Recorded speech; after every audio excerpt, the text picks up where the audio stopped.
جارێکی تر چنگ و پەنجەکانی تورکیا لەسەر جەستەی هەرێمی کوردستانە.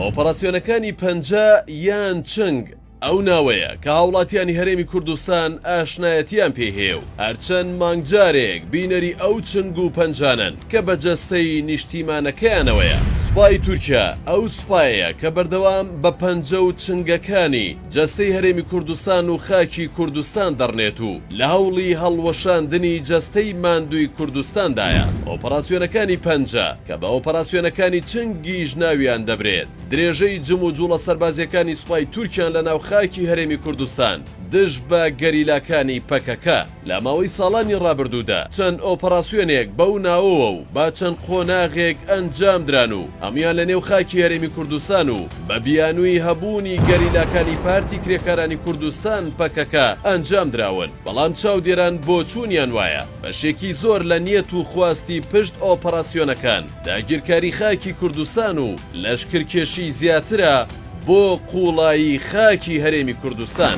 لەم راپۆرتەدا باز لە بەشێکی ئەو ئۆپەراسیۆنانە دەکەین کە بە ئۆپەراسیۆنەکانی چنگ و پەنجە ناسراون و سوپای تورکیا بۆ یەکەم جار لەم ئۆپەراسیۆنانەدا چەکی بالیستی بەکارهێناوە دژی گەریلاکانی پەکەکە. ئۆپەراسیۆنی پەنجە لە 28 مایسی ساڵی 2019 دەستی پێکردو. ئۆپەراسیۆنی چنگ و پەنجەی دوو لە 13 تەمموزی هەمان ساڵ درێژەی پێدرا. لە دوای ئەوان و لە 13 مایسی ساڵی 2020 ئۆپەراسیۆنی چنگی پەنجەی سێ دەستی پێکردو کە ئیدا سوپای تورکیا بێڕەحمانە و بەچەکی کۆکگوژ و بالیستی و سوپایەکی زۆرەوە هاتە نێو قوڵای خاکی هەرێم و ژمارێک لە گوندەکانی سنووری هورورەی داگیر کرد. ئۆپەراسیۆنی پەنجەی هەڵۆ درێژە پێدەری پەنجەی سێ بوو کە لە 15 حوزەیرانی ساڵی 2020 ئەنجام درا و جارێکی تر لەشکرکێشیەکی بەرفراوان کرایە سەر ژمارەیە گوندی هەرێمی کوردستان و بەشێک لە دارستانەکانی سنوورەکە سووتێنران. پەنجەی پڵنگ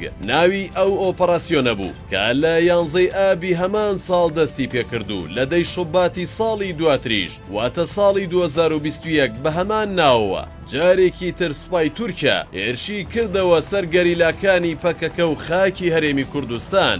جارێکی دیکە و بە ناوی ئۆپەراسیۆنی چنگ و پەنجەی بروسکەوە لە 24 نیسانی هەمان ساڵ دیسانەوە گوندەکانی سنوورەکە کەوتنەوە بەر لەشکرکێشی و بۆردومانی چڕی سوپای تورکیا و ژمارەیەکی زۆر لە گوندنشینان ناچار بە بەجێهێشتنی ماڵ و حاڵیان بوون و گوندەکانیان چۆڵ کرد. ئێستا و لە چەند ڕۆژی ڕابردوودا سوپای تورکیا ئۆپەراسیۆنێکی نوێی دەست پێکردووە و بەرەبەیانی ڕۆژی دووشەمە 18 نیسان وەزارەتی بەرگری تورکیا بە فەرمی دەست پێکردنی ئۆپەراسیۆنەکەی بە ناوی چنگ یان پەنجەی قوفڵەوە ڕاگەیاندوو. بە پێی پێناسەی ئۆپەراسیۆنەکە و لێکدانەوەی ناوەکەی سوپای تورکیا بەبەستیەتی لەم ئۆپەراسیۆنەدا لەشکرکێشیەکی گەورە بکاتە سەر خاکی هەرێم و بەشێک لە خاکی هەرێم داگیر بکات. بە پێی لێدوانە سەرەتاییەکانی خوڵوسیاکار وەزیری بەرگری تورکیا جموجوڵی سوپای تورکیا لەسەر سنوورەکانی نێوان تورکیا عێراق بە دیاریکراوی ناوچەکانی مەتینان زاب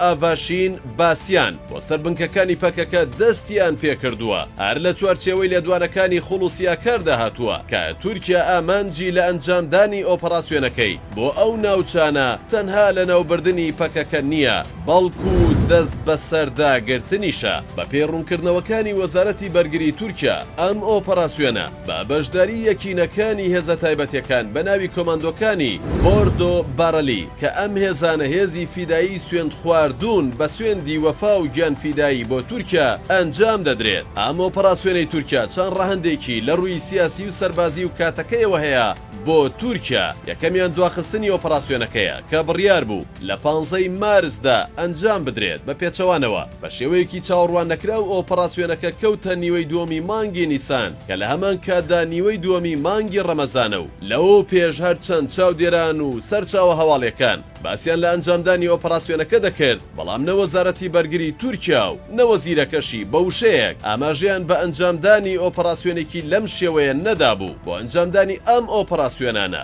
بە فەرمی تورکیا هیچ لێدوانێکی نەداوە کە ئاخۆ پرس و هەماهەنگی لەگەڵ دەوڵەتی عێراق عێراق هەیە یاننا بەڵام لە ڕاگەندراوی وەزارەتی بەرگری تورکیادا ئاماژە بۆ کراوە ئۆپەراسیۆنەکە بە هەماهەنگی وەک خۆیان ڕاگەیاندووە دۆستەکانیان بۆ لە باکووری عێراق کە مەبەستدەی هەرێمی کوردستان و باشووری کوردستانە تا ئێستاش هەم حکوومەتی عێراق و ئەمیش حکوومەتی هەرێم و هێزە سیاسیەکانیش لەو هەڵوێستەی تورکیا بێدەنگن.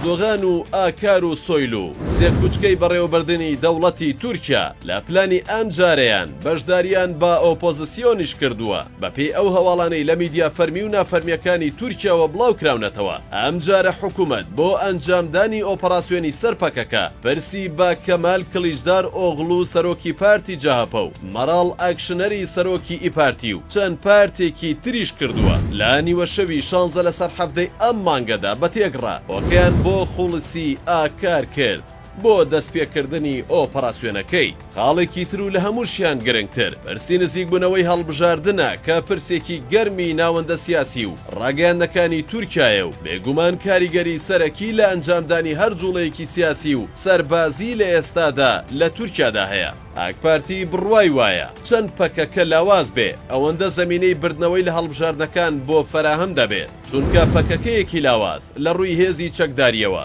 یەکسانە بە هەدەپەیەکی لاواز لە ڕووی ڕێخستنی جەماوەریەوە. چاودێرانی سیاسی لە تورکیا دەڵێن ئۆپەراسیۆنی پەنجا کلید کە درێژە دەری زنجیرە ئۆپەراسیۆنەکانی ئەم چەند ساڵی دواییە لە ژێر ناوی پەنجە و ئارۆپەراسیۆنێکیش پاشگیرێکی پێوە دەکەن هێشتا لە سەرەتادایە. بەهۆیشەوە بۆ ئەوەی لێکدانەوە و هەڵسەنگاندنی بابەتیانەی بۆ بکرێت پێویستە چاوەڕوانی دەرەنجامەکانی بین و لە دوو ڕۆژی داهاتوودا کاردانەوەکان دەبینین بەڵام هەموو ئاماژەکان دەچنەوە سەرەوەی کە ئەم جوڵە سەربازیەی تورکیا سەری ئەو هەوڵانەی دەخوا کە بە ناوی پاراستنی ئاشتی و چارەسەری قەیرانی ئۆکرانیا لە چوارچێوەی هاوپەیمانی ناتۆ دەیدات.